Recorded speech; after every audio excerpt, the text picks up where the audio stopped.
अगर एक हाथ में शरीर की सबसे मजबूत और ठोस हड्डी को रखा जाए और दूसरे हाथ में बहते हुए लाल खून की एक बूंद को, तो पहली नजर में इन दोनों के बीच कोई भी समानता नहीं दिखती।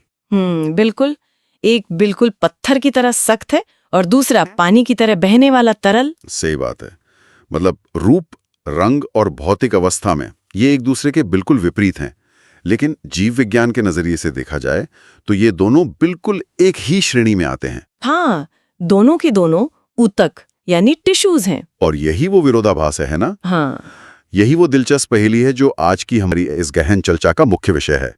हमारे पास आज कुछ बेहद विस्तृत और सटीक नोट्स मौजूद हैं। और साथ ही एनिमल टिश्यूज का एक पूरा फ्लो चार्ट भी है हमारे पास। बिल्कुल। तो हमारा मिशन आज ये समझना है कि हमारा शरीर, जो बाहर से एक सिंगल परफेक्ट मशीन की तरह दिखता है, वो अंदर से किन छोटी छोटी बेहद विशिष्ट ईंटों से मिलकर बना है। और इन ईंटों के काम करने का तरीका किसी भी बड़े शहर के इंफ्रास्ट्रक्चर से कई ज्यादा जटिल है। जब शरीर के निर्माण की बात आती है तो सबसे पहले दिमाग में कोशिकाएं आती हैं। हाँ, सेल्स। राइट। लेकिन कोई भी एक अकेली कोशिका बहुत ज्यादा कुछ नहीं कर सकती। असली चमत्कार तब होता है जब ये कोशिकाएं एक साथ मिलकर काम करना शुरू करती हैं। तो जो नोट्स में ऊतक की परिभाषा दी गई है वो बहुत ही सटीक है। बिल्कुल। ऊतक असल में उन कोशिकाओं का एक समूह है जिनकी संरचना, उनका कार्य और उनकी उत्पत्ति बिल्कुल एक समान होती है। ये परिभाषा काफी कुछ साफ कर देती है। और स्रोत में ये भी स्पष्ट रूप से बताया गया है कि प्रकृति ने इस ऊतक वाले फॉर्मूले को सिर्फ जानवरों तक सीमित नहीं रखा है। सही कहा। पौधे और जानवर दोनों ही इसी बुनियादी डिजाइन पर काम करते हैं। मतलब जीवन को बड़े और जटिल रूप में विकसित करने के लिए ऊतकों का निर्माण एक यूनिवर्सल बायोलॉजिकल रणनीति है। बिल्कुल। और जीव विज्ञान में इस विषय का महत्व इतना ज्यादा है कि इसके अध्ययन के लिए एक पूरी अलग शाखा समर्पित है, जिसे हिस्टोलॉजी कहा जाता है। हिस्टोलॉजी। हाँ।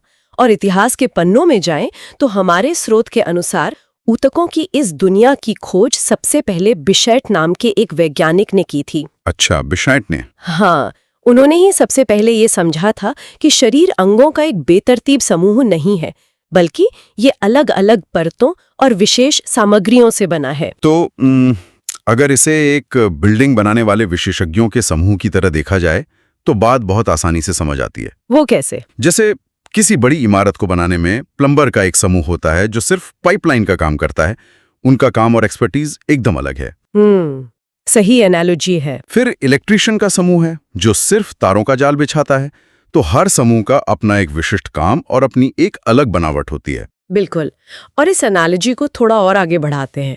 कोशिकाएं मिलकर ऊतक बनाती हैं, फिर कई तरह के ऊतक एक साथ आकर किसी अंग का निर्माण करते हैं, जैसे कि पेट या लीवर, है ना? एकदम सही। और फिर ये अंग मिलकर पूरा का पूरा सिस्टम चलाते हैं। ये एक बहुत ही क्रमिक और उच्च स्तर का संगठन है। तो चलिए इसी संगठन को हमारे फ्लो चार्ट के माध्यम से डिकोड करते हैं। बिल्कुल, शुरू करते हैं। तो फ्लोचार्ट के अनुसार शरीर रूपी इस इमारत का सबसे पहला और सबसे बाहरी विशेषज्ञ समूह है उपकला ऊतक, जिसे एपिथेलियल टिश्यू कहा जाता है। हाँ। अगर हम अपनी बिल्डिंग वाली तुलना पर कायम रहें तो ये इमारत की बाहरी दीवारों और कमरों की अंदरूनी कोटिंग की तरह है। ये शरीर का फ्रंट लाइन डिफेंस है। उपकला ऊतक का सबसे प्रमुख काम शरीर की बाहरी सतहों को पूरी तरह से कवर करना है, जैसे त्वचा। हाँ, त्वचा इसका सबसे बड़ा उदाहरण है। लेकिन ये सिर्फ बाहरी सुरक्षा तक सीमित नहीं है। शरीर के अंदर जितने भी अंग हैं या जितनी भी खोखली नलियां हैं, जैसे रक्तवाहिकाएं या पाचन तंत्र, उन सब के अंदर का अस्तर भी यही ऊतक बनाता है। अच्छा, अब फ्लो चार्ट में इस उपकला ऊतक को 5 बहुत ही दिलचस्प श्रेणियों में बांटा गया है। हाँ, वो 5 प्रकार हैं। पहला शल्की, दूसरा घनाकार, तीसरा स्तंभाकार, चौथा पक्षमाभी और 5वां ग्रंथिल। बिल्कुल। अब यहाँ एक सवाल ये उठता है कि अगर इन सबका काम सिर्फ एक अस्तर या कवरिंग बनाना है, तो इनके आकार में इतना भारी अंतर क्यों है? मतलब कुछ बिल्कुल चपटे हैं, कुछ चौकोर हैं और कुछ लंबे खंबे जैसे हैं। क्या ये सिर्फ इस बात पर निर्भर करता है कि उन्हें शरीर के किस हिस्से में लगाया गया है? जीव विज्ञान का एक बहुत ही सुनहरा नियम है कि किसी भी संरचना का रूप उसके कार्य के आधार पर तय होता है। अच्छा। हाँ, इन ऊतकों का आकार कोई रैंडम डिजाइन नहीं है, बल्कि यह उनके काम को परफेक्ट बनाने का तरीका है। शल्की ऊतक को ही लें, जो चपटे होते हैं। बिल्कुल। ये फर्श की टाइल्स की तरह एकदम चपटे और बेहद पतले होते हैं। इन्हें जानबूझकर इतना पतला रखा गया है ताकि चीजें आसानी से इनके आर पार जा सके। अरे वाह। जैसे फेफड़ों के अंदर जहां ऑक्सीजन को खून में मिलना होता है, वहां कोई मोटी दीवार काम नहीं आ सकती, वहां यही शल्की ऊतक काम आते हैं। ये तो बहुत ही तार्किक है। मतलब जहां फिल्ट्रेशन या गैस एक्सचेंज होना है वहां दीवार को पतला होना ही पड़ेगा। एकदम सही। तो फिर घनाकार ऊतक वहां काम आते होंगे जहां संरचना को थोड़ी मजबूती भी चाहिए और कुछ स्रावित भी करना है। बिल्कुल सही पकड़ा। घनाकार ऊतक छोटे छोटे ब्लॉक्स की तरह होते हैं। ये किडनी की नलिकाओं में या हमारी लार ग्रंथियों में पाए जाते हैं। इनकी चौकोर बनावट इन्हें एक बेहतरीन सपोर्ट देती है और साथ ही ये चीजों को स्रावित या अवशोषित करने में माहिर होते हैं। समझ गया। और इसके बाद आते हैं स्तंभाकार ऊतक। हाँ, जो ऊंचे खंभों की तरह होते हैं। ये हमारी आंतों के अंदर की परत बनाते हैं। आंतों का काम तो पचे हुए खाने से ज्यादा पोषक तत्वों को सोखना है ना। बिल्कुल। और इन ऊतकों का लंबा आकार सतह के क्षेत्रफल को बढ़ा देता है, जिससे अवशोषण का काम बहुत तेजी से होता है। क्या बात है। और ये जो चौथा प्रकार है पक्षमाभी ऊतक, इसके बारे में नोट्स में जिक्र है कि इनमें छोटे छोटे बालों जैसी संरचना होती है। ये सुनने में किसी माइक्रोस्कोपिक कन्वेयर बेल्ट जैसा लगता है। ये तुलना बहुत सटीक है। इन ऊतकों के ऊपर जो छोटे छोटे बाल होते हैं उन्हें सीलिया कहा जाता है।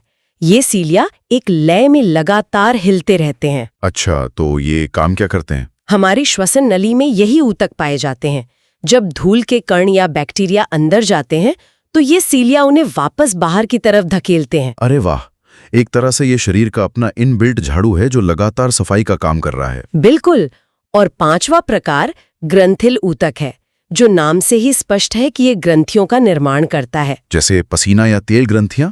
हाँ, ये पसीना, तेल या हार्मोन स्रावित करने के लिए पूरी तरह से स्पेशलाइज्ड है। ये तो इंजीनियरिंग का एक शानदार नमूना है कि कैसे एक ही तरह के ऊतक ने जरूरत के हिसाब से अपने आकार बदल लिए। सही बात है। लेकिन दीवारें और अस्तर बन जाने के बाद एक बड़ा मुद्दा आता है गति का। मतलब अगर शरीर सिर्फ उपकला ऊतक से बना होता तो वो एक बेजान पुतले से ज्यादा कुछ नहीं होता। बिल्कुल नहीं।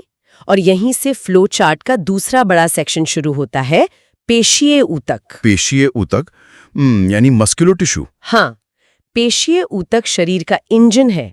शरीर के अंदर या बाहर होने वाली हर एक हलचल के पीछे इसी ऊतक का हाथ है। हर तरह की हलचल? हाँ, चाहे वो दौड़ना हो, पलक झपकाना हो या फिर खाना खाने के बाद पेट के अंदर खाने का पचना हो। ये ऊतक सिकुड़ने और फैलने की एक बहुत ही खास क्षमता रखते हैं। नोट्स में इस इंजन को 3 मुख्य श्रेणियों में बांटा गया है। पहला है रेखित पेशी। स्रोत के अनुसार ये ऐच्छिक पेशियां हैं, मतलब ये हमारे सचेत नियंत्रण में काम करती हैं। बिल्कुल। अगर किसी को अपना हाथ उठाना है या चलना है तो वो इन रेखित पेशियों का इस्तेमाल कर रहा है। और दूसरी श्रेणी है अरेखित पेशी, जो अनैच्छिक हैं। मतलब इन पर दिमाग का कोई सीधा सचेत कंट्रोल नहीं है। जैसे भोजन नली में खाने का नीचे जाना। हाँ। इन दोनों के बीच का अंतर सिर्फ हमारी इच्छा का नहीं है, बल्कि बनावट का भी है। रेखित पेशियों में माइक्रोस्कोप से देखने पर धारियां नजर आती हैं। अच्छा, इसलिए इन्हें रेखित कहते हैं। हाँ, जो इनके भारी और ताकतवर काम करने के तरीके को दर्शाती हैं। इन्हें जल्दी काम करना होता है, इसलिए जल्दी थक भी जाती हैं। और अरेखित पेशियां? वो चिकनी होती हैं, बिना धारियों वाली। ये बहुत धीरे धीरे और लगातार काम करती हैं, जैसे हमारे पाचन तंत्र या रक्त वाहिकाओं का सिकुड़ना और फैलना। यहाँ तक तो सिस्टम बहुत सीधा लगता है। एक मैनुअल सिस्टम जिसे हम कंट्रोल कर रहे हैं और एक ऑटोमेटिक सिस्टम जो बैकग्राउंड में चल रहा है। बिल्कुल। लेकिन फ्लो चार्ट में जो तीसरी श्रेणी दी गई है वो है हृदय पेशी। अब यहाँ पर एक बहुत बड़ा लॉजिकल गैप नजर आता है। वो कैसे? देखिए, दिल का धड़कना भी तो पूरी तरह से ऑटोमेटिक है। कोई भी इंसान अपनी मर्जी से अपने दिल की धड़कन रोक या चालू नहीं कर सकता। सही बात है। तो फिर इसे अरेखित या अनैच्छिक पेशियों की उसी पुरानी श्रेणी में क्यों नहीं डाल दिया गया? हृदय पेशी को एक अलग वीआईपी दर्जा देने की क्या जरूरत थी? ये जीव विज्ञान के सबसे खूबसूरत डिजाइन्स में से एक है। हृदय की पेशियां आम अनैच्छिक पेशियों जैसी बिल्कुल नहीं है। अच्छा। हाँ, अगर संरचना की बात करें तो हृदय पेशी में रेखित पेशियों की तरह ही धारियां होती हैं। मतलब इसमें रेखित पेशियों जैसी जबरदस्त ताकत और गति होती है। लेकिन ये काम अरेखित पेशियों की तरह बिना हमारी इच्छा के करती है। तो ये दोनों का एक हाइब्रिड मॉडल है, मतलब ताकत मैनुअल गियर वाली और कंट्रोल ऑटोमेटिक। एकदम सही। लेकिन जो चीज इसे सबसे अलग बनाती है वो है इसकी सहन शक्ति। स्टैमिना। हाँ, रेखित पेशियों से अगर लगातार काम लिया जाए तो उनमें लैक्टिक एसिड जमा हो जाता है और वे थककर काम करना बंद कर देती हैं। हाँ, जैसे जिम में कसरत करने के बाद होता है। बिल्कुल। लेकिन हृदय पेशी जीवन की शुरुआत से लेकर मृत्यु तक हर दिन हर सेकंड बिना एक पल रुके धड़कती है। ये कभी नहीं थकती। क्या बात है। इसकी कोशिकाओं की बनावट, इनका आपस में जुड़ाव और ऊर्जा बनाने की इनकी क्षमता बाकी पूरे शरीर से इतनी अलग है कि विज्ञान को मजबूरन इन्हें एक पूरी तरह से अलग श्रेणी में रखना पड़ा। ये तो वाकई हैरान कर देने वाला है। तो अब हमारे पास इमारत की दीवारें हैं और उसे चलाने वाला इंजन भी है। लेकिन अगर एक कार के सारे पुर्जों को सिर्फ एक साथ रख दिया जाए तो वो चलते ही बिखर जाएगी। पुर्जों को आपस में जोड़ने के लिए नट, बोल्ट और चेसीज चाहिए। बिल्कुल चाहिए। तो शरीर को ढहने से बचाने वाला ये ढांचा फ्लोचार्ट के तीसरे हिस्से में मौजूद है, जिसे संयोजी ऊतक या कनेक्टिव टिश्यू कहा जाता है। नाम से ही इसका काम स्पष्ट है, संयोजन करना यानी जोड़ना। ये शरीर के अलग अलग हिस्सों को आपस में बांधता है और उन्हें सहारा देता है। फ्लोचार्ट में से 3 मुख्य उपश्रेणियों में बहुत विस्तार से बांटा गया है। हाँ।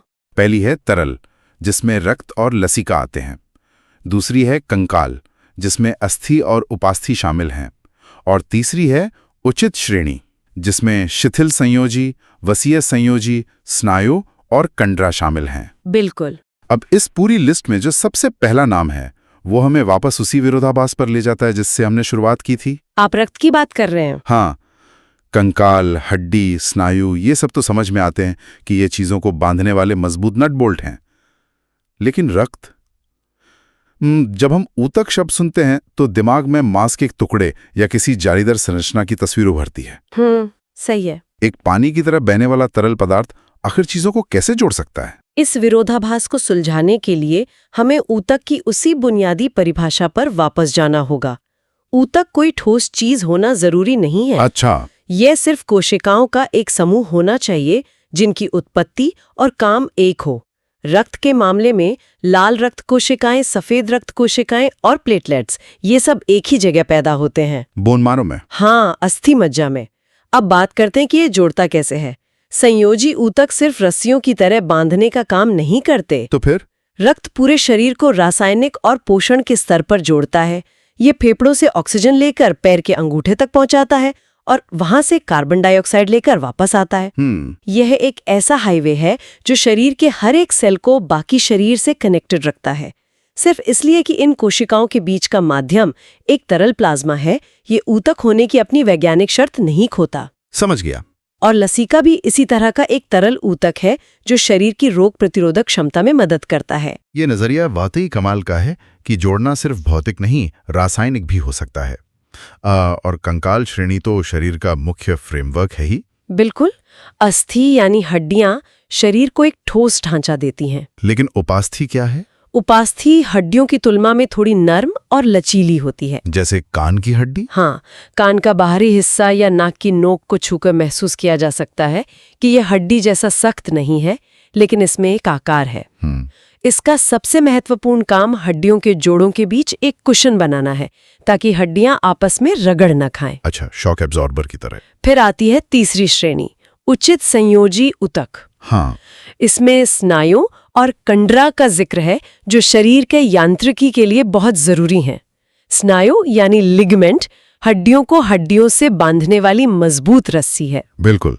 जोड़ों में मोच आना असल में इसी स्नायु में खिंचाव या टूट-फूट का नतीजा होता है। और कंडरा, तंड्रा यानी टेंडन, वो केबल है जो हमारी पेशियों को हड्डियों से जोड़ती है।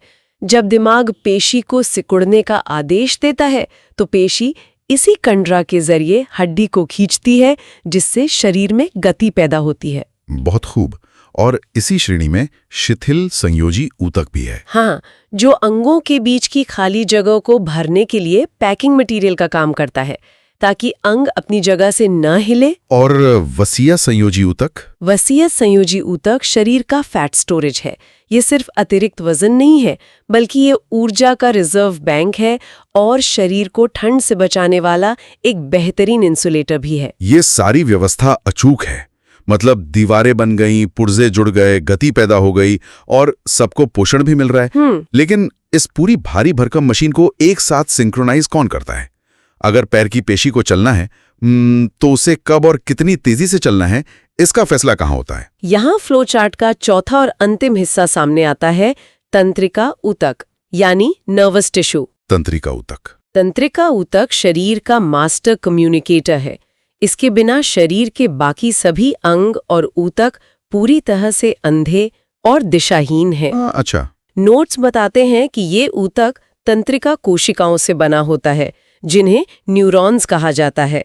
इनका सिर्फ एक काम है, सूचनाओं को बिजली की गति से पूरे शरीर में प्रसारित करना। अगर आधुनिक दुनिया की एनालॉजी ली जाए तो ये शरीर का अपना फाइबर ऑप्टिक ब्रॉडबैंड नेटवर्क है? बिल्कुल सटीक तुलना है। इसकी गति की कल्पना करना भी मुश्किल है। जैसे अगर किसी गर्म सतह पर गलती से हाथ लग जाए, हाँ, तो पलक झपकने के 1000वें हिस्से में हाथ की त्वचा के सेंसर सिग्नल उठाते हैं।